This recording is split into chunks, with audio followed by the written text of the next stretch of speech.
Assalamu alaikum everyone. This is Seher Hamad, Director Officers Academy. I hope you're all doing wonderful. और आज हमारे साथ हमारी student Ayesha सदीका हैं जिन्होंने CSS 2020 क्वालिफाई किया है. अब ये एलोकेट हो गई हैं कस्टम्स में. तो हम वेलकम करते हैं आयशा सदीका को. इन्होंने हमारे साथ रिटन सेशन दिया था ऑफिसर्स एकेडमी में और हम आज आयशा से इन डेप्थ डिस्कशन करेंगे. Welcome Ayesha, how are you? Thank you so much, ma'am. Assalamu alaikum, everyone. I'm good, alhamdulillah. How are you, ma'am? Ayesha बताइए, आप अपनी पोजीशन के बारे में, अपने डिपार्टमेंट के बारे में पहले बताइए हमारे ऑडियंसेस को. Ma'am, मेरा 48th rank है and I've been appointed in Customs, Pakistan's Wonderful. Customs Services. So Aisha, how are you feeling? Ma'am, this is a question that I cannot actually explain because considering the fact that CSS is one of the most prestigious, बल्कि it is the most prestigious exam of Pakistan. तो उसमें when you clear it, when you get allocated, so you feel like your hard work, your prayers, your everything that has paid off. So when the result came out and even to date, I think I'm feeling above the moon along with my family. I'm Yeah. very happy about it. Tell me about your family. How are they feeling? I just said that me, along with my family, they all are feeling above the moon, and especially my father. Because if I have to say why I did CSS or what was the prime motivation, there were other factors as well. But my prime motivation behind doing CSS was my father. It was his dream. I don't know if it was his childhood dream or what, but ever since I've been born, I've listened this one thing that he wanted his kids to become CSS officers and serve the public. Yeah, So I think it was his prayers, his dream.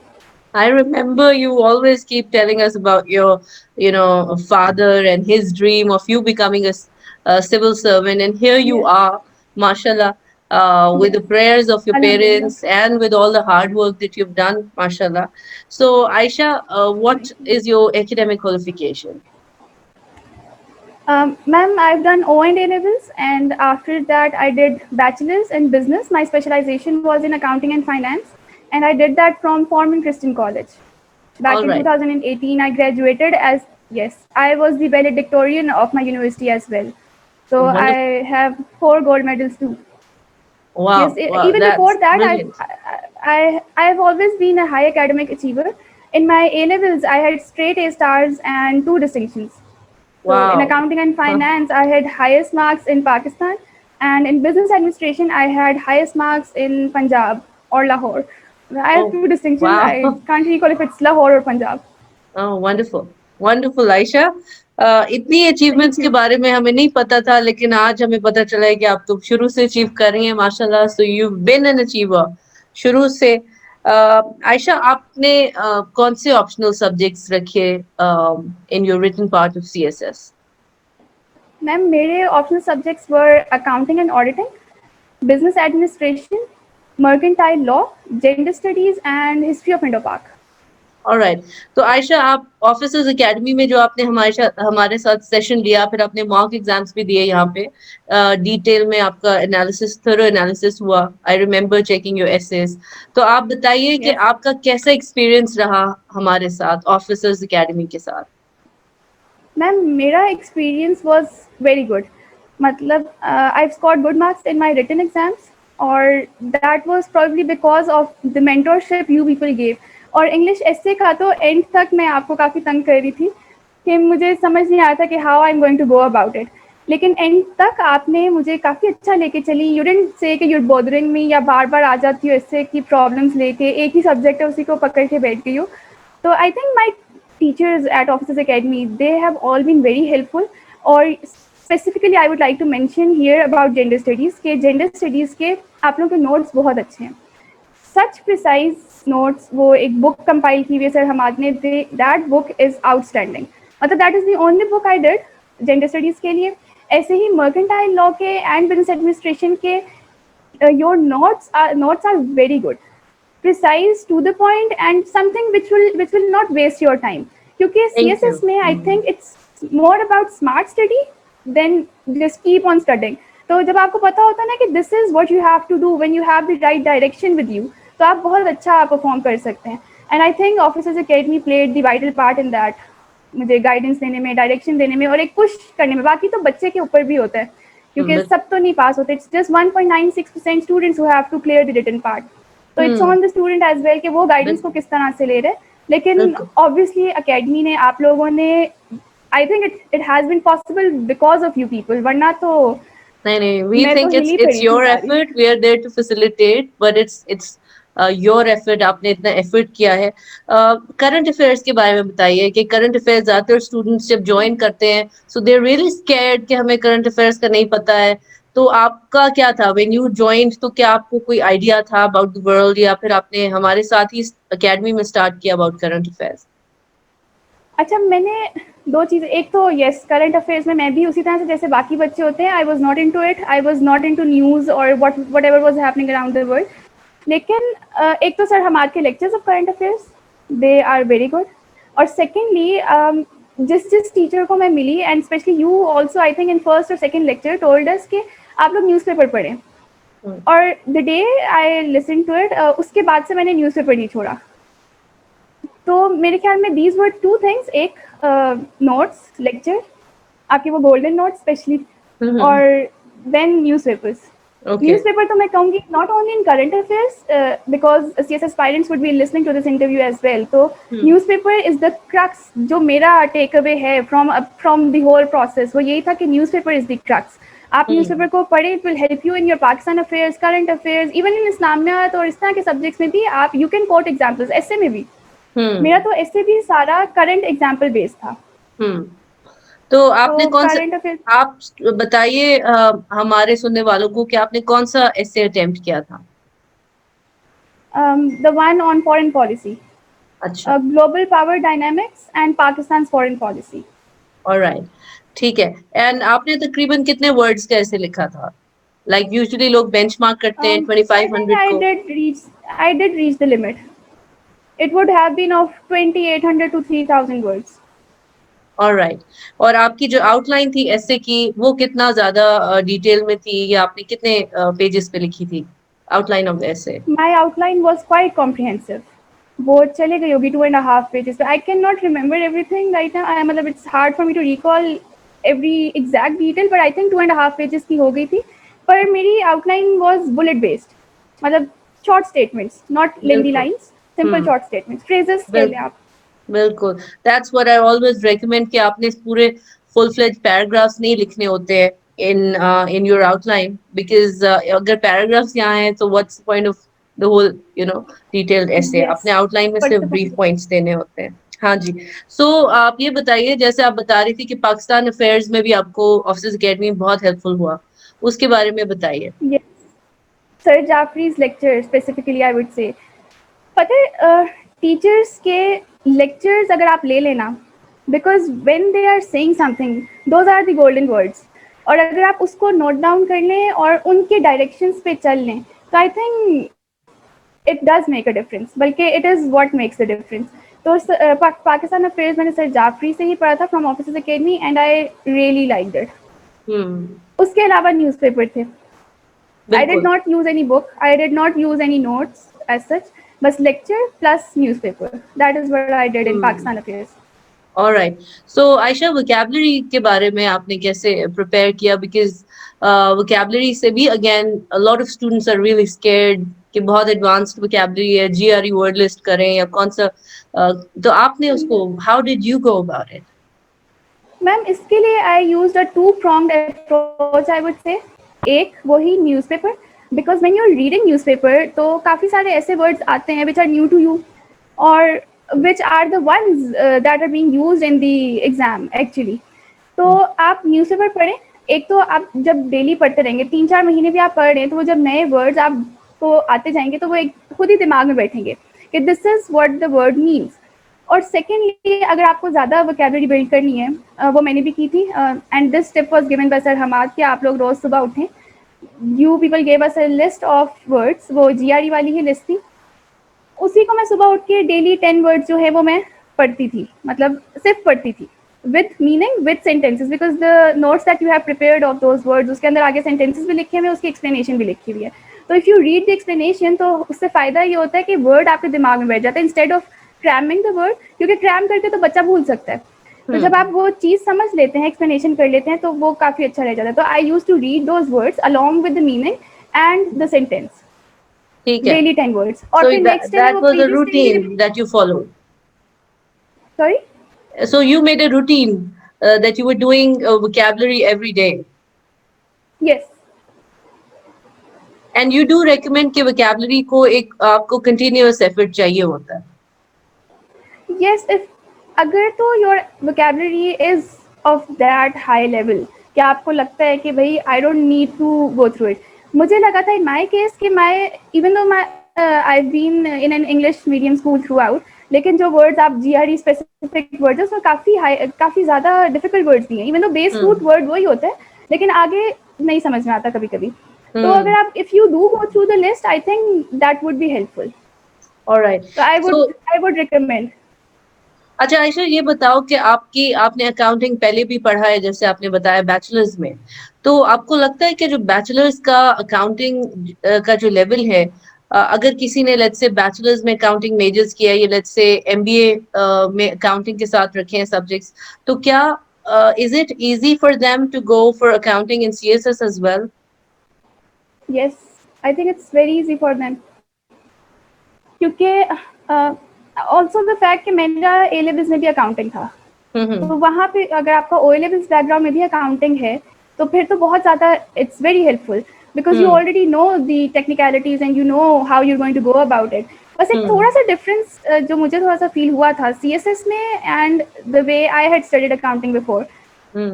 हम लोग कान पहले सीधा पकड़ते थे, CSS में कान थोड़ा सा घुमा के उन्होंने पकड़ा होता है. अच्छा. तो वो लेकिन बहुत जल्दी कवर हो जाता है. If you are doing the passives, आप क्वेश्चन सॉल्व कर लें, तो I think you can do it easily.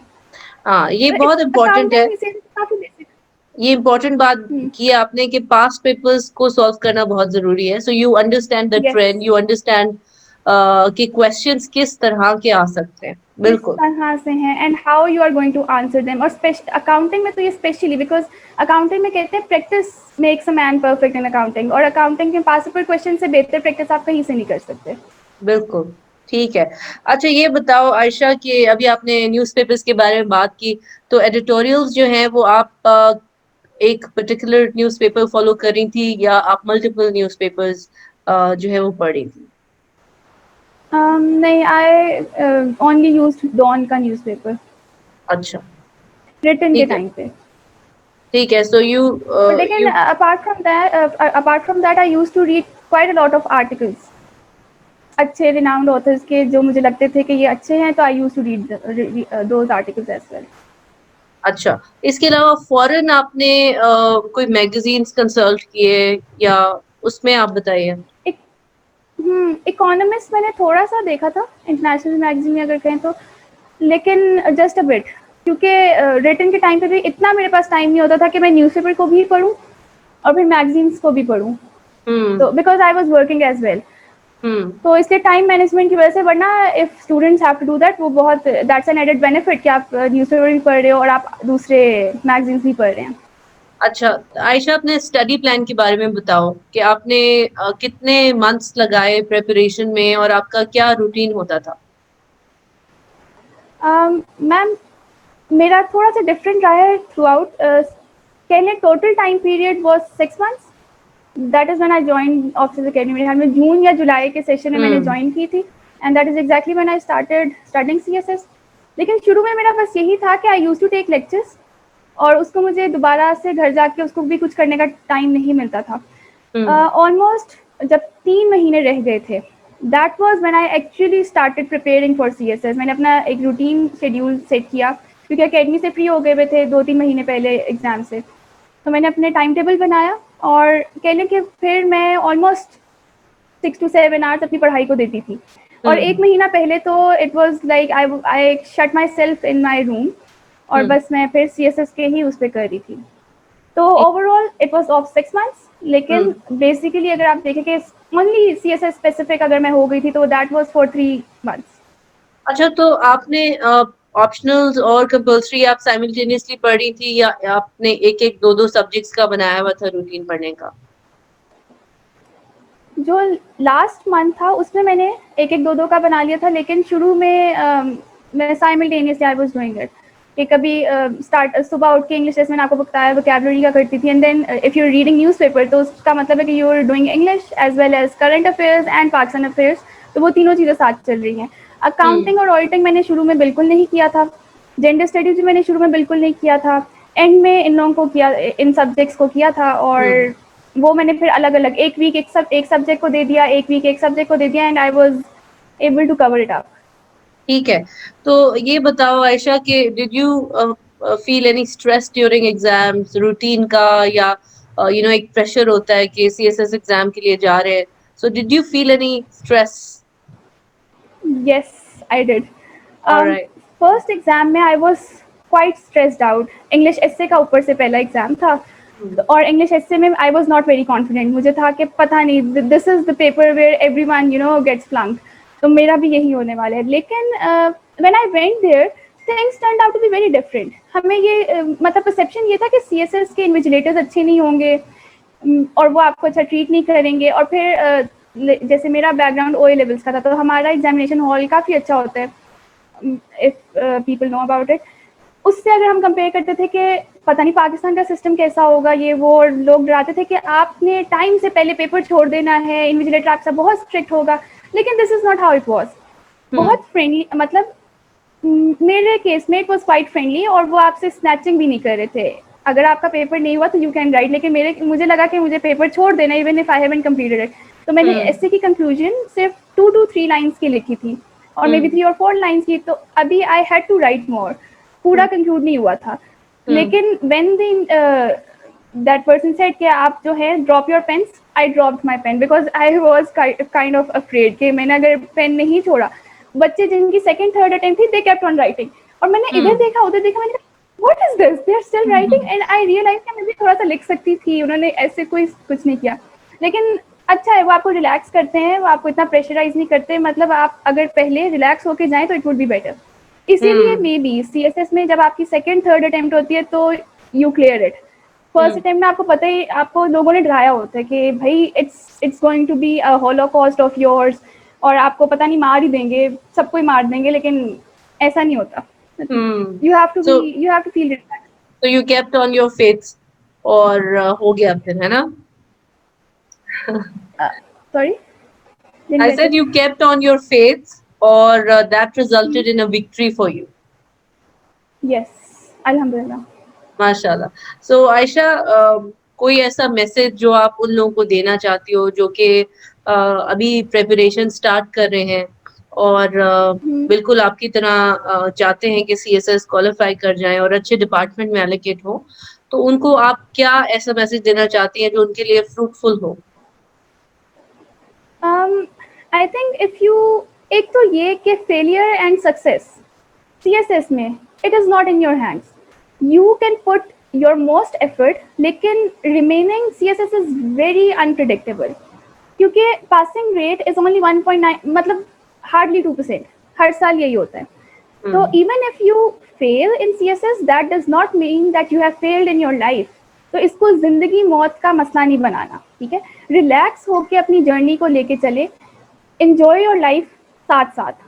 ये नहीं कि, मतलब मैं ये नहीं कह रही कि बस आप पार्टी करते रहे, दोनों चीज़ों को साथ साथ लेके जाए, अपना भी ख्याल रखें, because if you lose on your health तो फिर उसका आपके ऊपर नेगेटिव इम्पैक्ट ज़्यादा होगा, और फिर यू नॉट इवन श्योर कि आपने क्लियर भी करना है या नहीं करना। तो फर्स्ट थिंग कि इसको ज़िंदगी मौत का मसला ना बनाए, इसको अपने लिए एक मोटिवेशन रखें, और ये रखें कि this is my goal and I have to achieve it.